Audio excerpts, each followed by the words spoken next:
तो last episode के and पे हमने देखा था कि हमारी राइमी को जब होश आती है तो उसके सामने एक दद्दू होता है जो कि उसके लिए सूप बनाकर लेकर आ रहा होता है। तो उसे देखने के बाद बहुत ज़्यादा डर जाती है, जबकि वो बुढ़ा आदमी उसे कहता है कि तुम्हें डरने की ज़रूरत नहीं है, प्लीज़ मुझे माफ़ करना, लगता है कि मैंने तुम्हें डरा दिया है। मैं तो बस तुम्हारे लिए यहाँ पर सूप बना रहा था, मैंने तुम्हें पानी के अंदर से बाहर निकाला था और तुम बेहोश थी तो मैं तुम्हें उठाकर अपने घर ले आया हूँ। तो इसी के साथ ही वो ग्रैंडपा उसे कहता है कि लड़की क्या तुम मुझे अपना नाम बताओगी, क्योंकि मुझे यहाँ पर तुम्हारे कपड़े जो है वो कोई ऑर्डिनरी कपड़े दिखाई नहीं देते, ऐसे लगता है कि किसी बड़ी फैमिली की यंग मिस हो। लेकिन तुम पानी के अंदर क्या कर रही थी, जरा अपने बारे में थोड़ा कुछ बताओ तो सही। तो राइमी जो होती है वहां पर उसे कह दिया कि मेरा नाम, और साथ ही वहीं पर वो भूल जाती है। वो उसे अपना नाम बताने की कोशिश करती है लेकिन वो कुछ भी नहीं बता पाती। अपने पेरेंट्स को, अपनी नैनी को, सब लोगों को याद कर रही होती है, बेखा को याद कर रही होती है, लेकिन उसे किसी का नाम भी याद नहीं आ रहा था। और वो अपना सर पकड़कर बैठ जाती है और कहते हैं कि मुझे कुछ याद क्यों नहीं आ रहा, मैं कुछ भी याद नहीं कर पा रही, मुझे तो अपना नाम भी याद नहीं आ रहा। तो ग्रैंडपा उसकी बात सुनने के बाद कहते हैं कि लगता है कि तुम्हारी याददाश्त चली गई है, लगता है कि पानी के अंदर डूबने की वजह से तुम सब कुछ भूल चुकी हो। चलो कोई बात नहीं, तुम्हें परेशान होने की जरूरत नहीं है।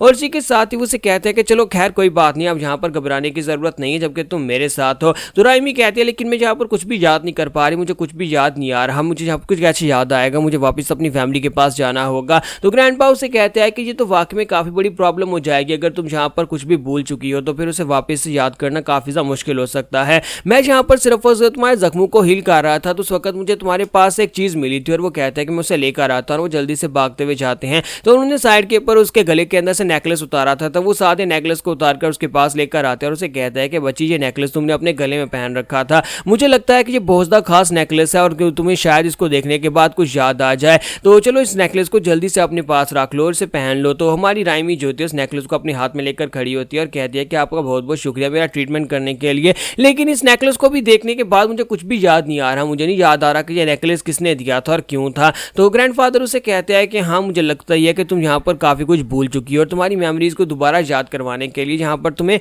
काफ़ी ज़्यादा जोर देना पड़ेगा, तुम्हें मेहनत करनी पड़ेगी। और इसी के साथ राइमी जो होती है वहाँ पर रोना शुरू कर देती है। तो ग्रैंडफादर उसे कहता है कि बच्ची तुम्हें क्या हो गया, तुम्हें टेंशन लेने की ज़रूरत नहीं है, एक ना एक दिन तुम्हें सब कुछ याद आ जाएगा, तुम वापस अपने घर जा पाओगी। तो राइमी कहती है मुझे नहीं पता कि मैं यहाँ पर क्यों रो रही हूँ, लेकिन इस नेकलेस को देखने के बाद मुझे रोना आ रहा है, पता नहीं क्यों, इस नेकलेस की कहानी क्या है, नेकलेस किसने मुझे दिया है, लेकिन मैं इसको देखकर रो रही हूँ, मैं कुछ भी याद नहीं कर पा रही। ग्रैंडपा क्या मैं सारी जिंदगी ऐसी रहने वाली हूँ या फिर मैं वापस अपनी फैमिली के पास जा पाऊंगी, ग्रैंडपा क्या मैं यहाँ पर इसी तरह रहूंगी। तो ग्रैंडपा जो होते हैं वो भी यहाँ पर उसे देखने के बाद काफी ज्यादा हैरान हो रहे होते हैं कि ये बेचारी इस तरह से रो रही है तो इसकी मदद करनी चाहिए। तो यहीं पर से नेक्स्ट सीन जो होता है सेक्रेड हैंड हॉल का दिखाया जाता है। सेक्रेड हैंड हॉल जो कि एक मेडिकल फैसिलिटी होती है, तो उस हॉल के अंदर एक बुढ़ा मास्टर जो कि यहाँ पर एक फिजिशियन है, एक डॉक्टर है, उसके पास यही मास्टर हमारा सीनियर मास्टर बैठा होता है। तो इसी के साथ ही वो बुढ़ा मास्टर से कहता है कि लड़के बताओ कि कितने साल हो चुके हैं, कितने सालों के बाद तुमसे मुझसे मिलने के लिए आए हो। तो सीनियर मास्टर से कहता है कि एल्डर मैं पूरे 10 साल के बाद आपसे मिलने के लिए आया हूं। तो सीनियर मास्टर से कहते हैं कि हाँ 10 साल,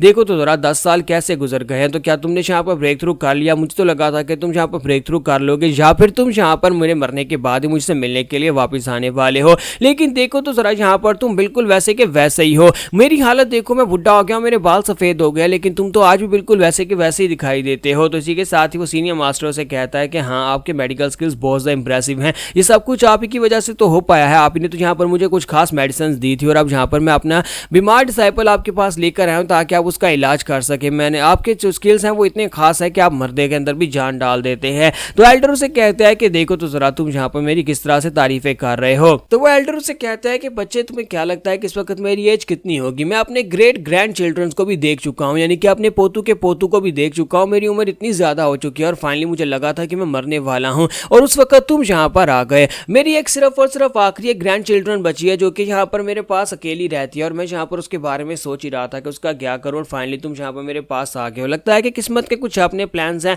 और मुझे उस किस्मत के प्लान्स के अंदर अपना भी हिस्सा चाहिए, मरने से पहले मैं यहाँ पर कुछ ना कुछ करके जाना चाहता हूँ। तो सीनियर मास्टर से कहता है कि अच्छा तो ये बात है, वैसे मैंने यहाँ पर जब मैं 100 साल का हुआ था तो उसके बाद से मैंने यहाँ पर सालों को गिनना छोड़ दिया था कि मेरी उम्र कितनी हो चुकी है। तो एल्डर उसकी बात सुनने के बाद खामोश हो जाता है, फिर साथ ही उसे कहता है कि जिस लड़के को तुम अपने साथ लेकर आए हो क्या तुम उस लड़के को अपना डिसाइपल बनाना चाहते हो, इतने सालों में तुमने कभी किसी लड़के को किसी को भी अपना डिसाइपल नहीं बनाया, तो फिर अचानक से अपना इरादा क्यों बदल दिया, तुम इसको अपना डिसाइपल क्यों बनाना चाहते हो। तो सीनियर मास्टर से कहता है कि इस लड़के को देखने के बाद मुझे अपना आप याद आता है, जब मैं इसकी लड़के की उम्र का था तब मैं भी बिल्कुल ऐसा ही था। सीनियर मास्टर जो होते हैं वो एल्डर को बताता है कि आपको याद है कि इसकी उम्र में मैं भी यहाँ पर अपने एक ब्रदर को ढूंढ रहा था, मेरा भाई जो खो गया था चौरोंग, मैं उसको ढूंढ रहा था, लेकिन उसके बावजूद मैं अपने ब्रदर को ढूंढ नहीं पाया। इस लड़के को देखने देखने के बाद मुझे ऐसा क्यों लगता है जैसे कि इस लड़के की हालत भी मेरे जैसी है, शायद ये भी किसी को ढूंढ रहा है, ये भी किसी अपने प्यारे को ढूंढ रहा है जो कि इसे खो गया है। अब जबकि हम दोनों मास्टर और डिसाइपल के कंधों के ऊपर सेम बर्डन है और मैं इस लड़के से रिक्वेस्ट करूंगा, मैं इस लड़के से बात करूंगा, अगर ये लड़का मेरा डिसाइपल बनना चाहता है तो मैं इसे हर एक चीज सिखाऊंगा, इसे एक स्ट्रॉन्ग इंसान बनाऊंगा।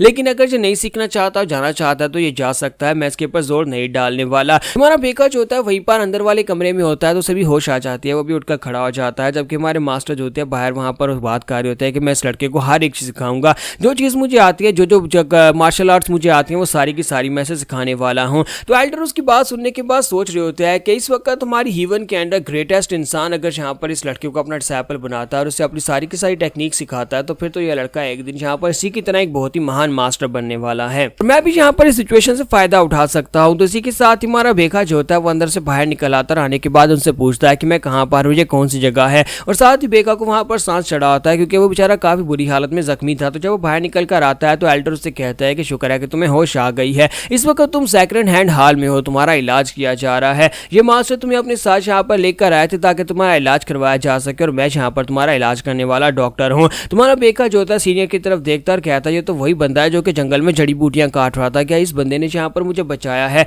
अगर इस बंदे ने मुझे बचाया तो फिर ये कैसे मुझे यहाँ तक लेकर आया होगा? वहां पर तो डार्क सोल्जर्स थे, इसने डार्क सोल्जर्स के साथ क्या किया? क्या इसने उन सभी डार्क सोल्जर्स को मार दिया होगा? फिर साथ उसे राइमी याद आ जाती है और वो कहता है कि राइमी, मुझे राइमी को बचाने के लिए जाना ही होगा। लेकिन इसी के साथ उसे एक झटका लगता है और वहीं पर ग्राउंड के ऊपर गिर जाता है। वो कहता है कि ये क्या हो रहा है मेरे साथ, क्या हो रहा है? मेरी पूरी बॉडी में ऐसा महसूस हो रहा है जैसे कि यहाँ पर मेरी बॉडी के टुकड़े टुकड़े हो रहे हों। तो मास्टर सोच रहे होते हैं कि मैंने यहाँ पर इसको जो पिल दी थी उस पिल का असर होना शुरू हो गया। वो पिल एक ऐसी पिल है जिसकी वजह से इसको थोड़ी देर के लिए इसके दर्द से राहत मिल गई थी, लेकिन जब यहाँ पर पिल का असर खत्म होता है तो दर्द फिर से होना शुरू हो जाता है। तो जितनी देर यहाँ पर पिल का असर रहा उतनी देर इसकी बॉडी सेल्फ हील करती रही और अब यहाँ पर दोबारा से इसे ये सारा दर्द बर्दाश्त करना पड़ेगा और अब फिलहाल के लिए यहाँ पर यह होश में ही है। इतना दर्द होता है इस पिल की वजह से कि यहाँ पर इंसान बेहोश हो सकता है, लेकिन इसके बावजूद ये लड़का इस दर्द को बर्दाश्त कर रहा है। मुझे लगता है कि ये सीनियर मास्टर का डिसाइपल बनने के लिए बिल्कुल परफेक्ट है और ये लड़का एक दिन वाकई में अंडर द हीवन सबसे ज्यादा स्ट्रॉन्गेस्ट इंसान बन जाएगा अगर ये इस मास्टर से सीखता है। तो डॉक्टर इसी के साथ उठकर खड़े होते हैं और कहता है कि मुझे यहाँ पर इस लड़के को रोकना ही होगा, चाहे ये कितना ही स्ट्रॉन्ग क्यों ना हो, लेकिन अगर ये लड़का यहाँ पर इसी तरह संघर्ष करता रहा और आगे बढ़ने के बारे में सोचता रहा तो इसकी बॉडी के अंदर इसके इंटरनल एनर्जी जो है वो कॉन्फ्लिक्ट की वजह से की डेविएशन में चली जाएगी